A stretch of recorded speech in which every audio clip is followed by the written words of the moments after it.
하나님 말씀 요한일서 5장 9절로 12절 말씀 봉독해 드리겠습니다.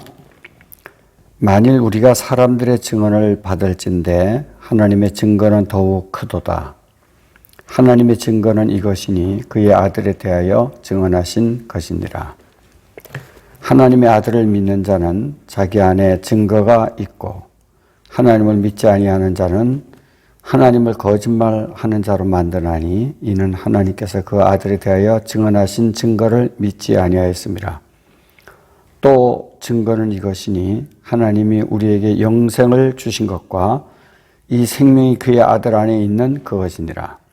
아들이 있는 자에게는 생명이 있고 하나님의 아들이 없는 자에게는 생명이 없느니라. 아멘. 우리 같이 기도하겠습니다.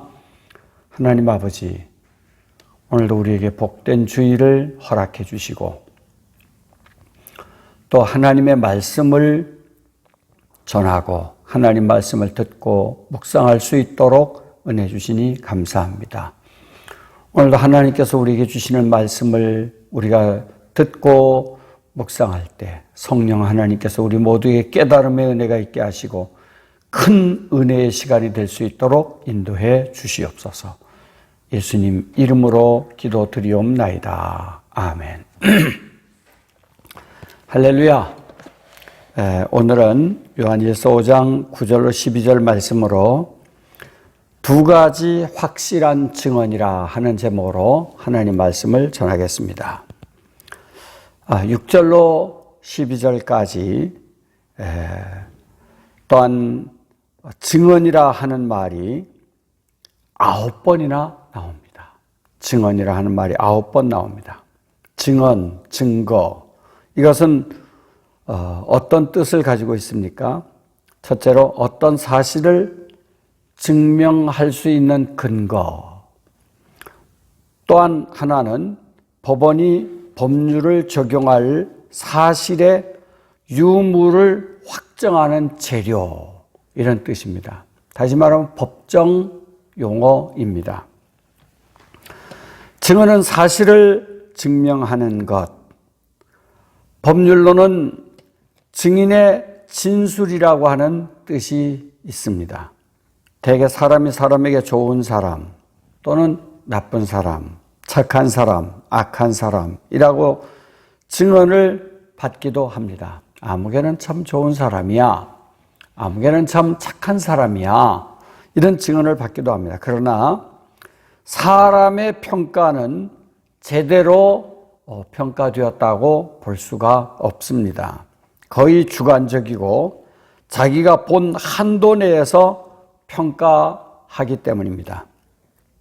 그리고 자기에게 도움이 되고 자기에게 잘 해준 사람에게는 호평을 할 수 있지만 자기에게 손해를 준 사람에게는 대개 악평을 하기가 쉽습니다. 아무리 성인 칭호를 받은 사람도 밝은 곳이 있고 어두운 곳이 있을 수 있습니다. 사람은 눈에 보인 대로 자기가 아는 범위 내에서만 평가를 할 수밖에 없습니다. 그런데 본문의 증거는 사람의 중심까지 꿰뚫어 보시는 하나님의 증언이라는 것입니다. 우리 하나님께서는 누구의 제재도 받지 않으시고 완벽한 증언을 하십니다. 하나님이 옳다면 옳은 것입니다. 하나님이 악하다면 악한 것입니다. 하나님이 평가는 절대적이기 때문입니다. 오늘 9절 말씀 보면 하나님의 증거는 더욱 크도다. 또는 하나님의 증거는 이것이니 라고 말했습니다. 9절에 사람들의 증언도 받는데 하나님의 증거는 더욱 확실히 받아들이지 않겠느냐라고 말했습니다.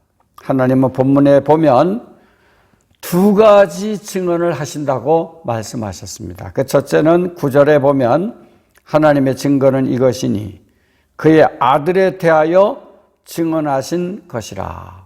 성부 하나님께서 성자 예수님에 대하여 다시 말하면 아들에 대하여 증언하셨다라고 말했습니다.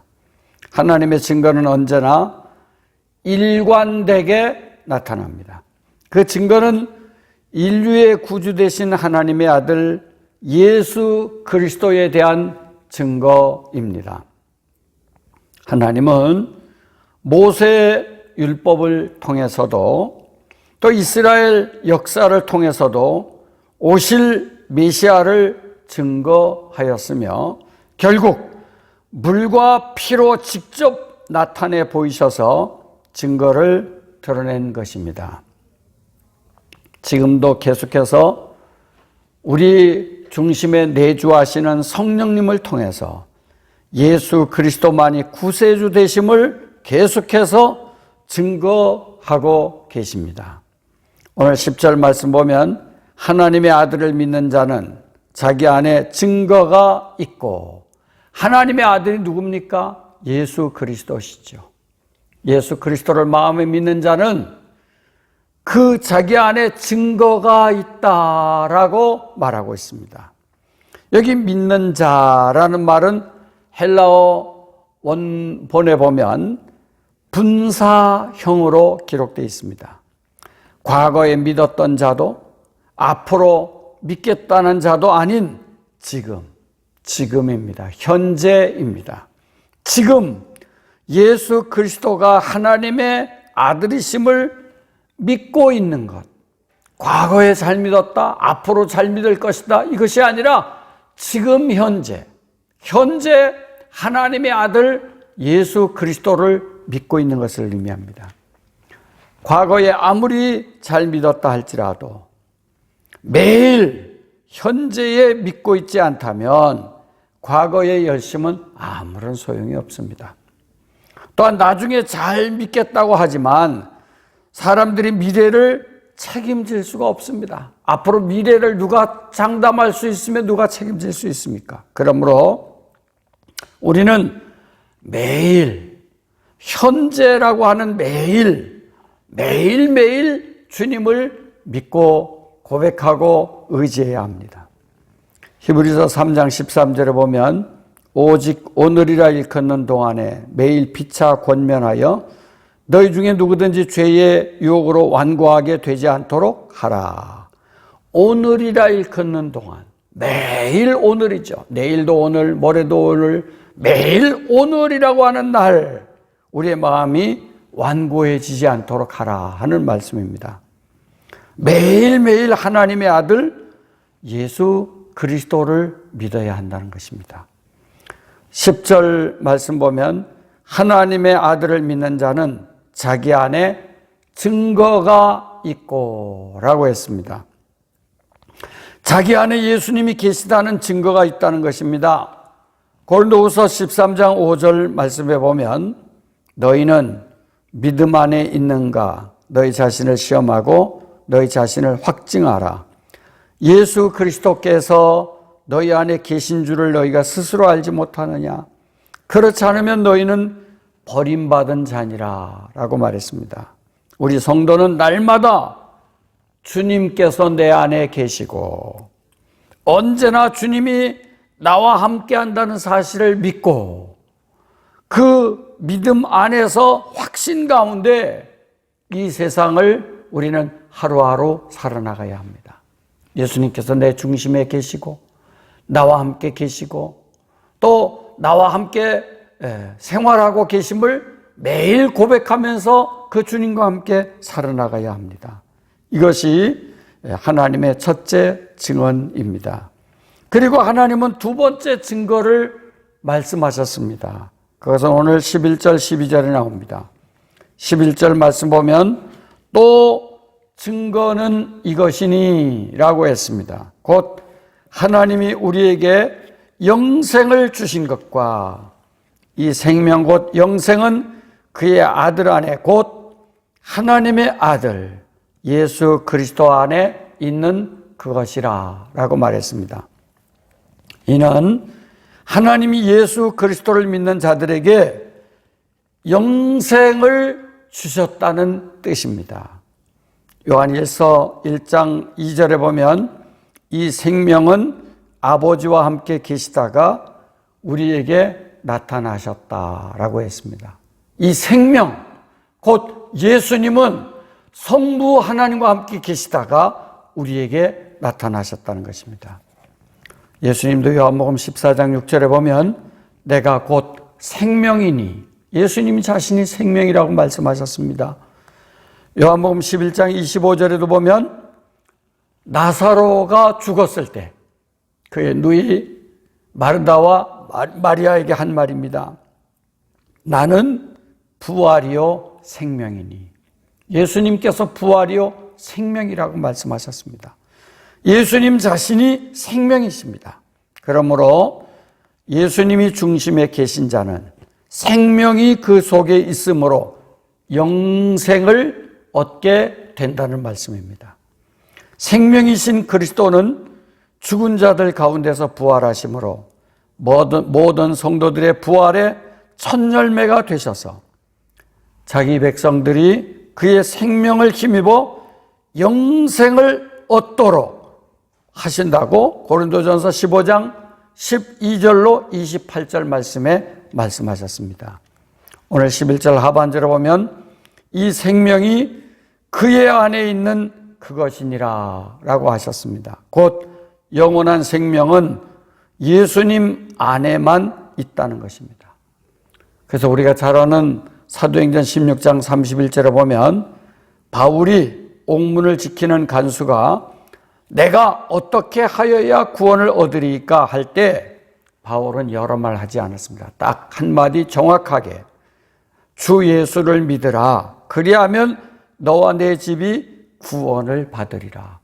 예수님을 믿을 때 생명을 얻는다고 하는 이 확실한 말씀을 바울은 증거했습니다. 예수님 안에 생명이 있습니다. 다른 길은 있을 수가 없습니다. 영원한 생명, 하나님의 아들 안에 있다는 것은 이 생명이 하나님과 분리될 수 없다는 뜻입니다. 그러므로 믿는 자들이 그리스도와 연합한다는 것은 그리스도 안에 생명이 있기 때문입니다. 요한복음 3장 15절 말씀 보면 그를 믿는 자마다 영생을 얻게 하려 하심이라 라고 말씀하셨습니다. 오늘 본문 12절에도 보면 그 중심에 아들이 있느냐 없느냐에 따라서 생명이 있을 수도 있고 없을 수도 있다는 결론적인 말씀을 주었습니다. 11절에 생명은 그리스도 안에만 있다고 했습니다. 그러므로 아들이 있는 자는 생명이 있고 하나님의 아들이 없는 자에게는 생명이 없느니라 라고 말했습니다. 아무리 겉모습이 화려하고 또 아무리 훌륭해 보여도 생명이 없는 꽃은 열매를 맺지 못합니다. 교회도 마찬가지입니다. 화려한 예배당, 고급스러운 성구, 다양한 직분이 자랑스럽다 해도 예수님이 그 중심에 계시지 않는다면 그 예배당, 그 직분은 생명과는 아무런 관계도 없습니다.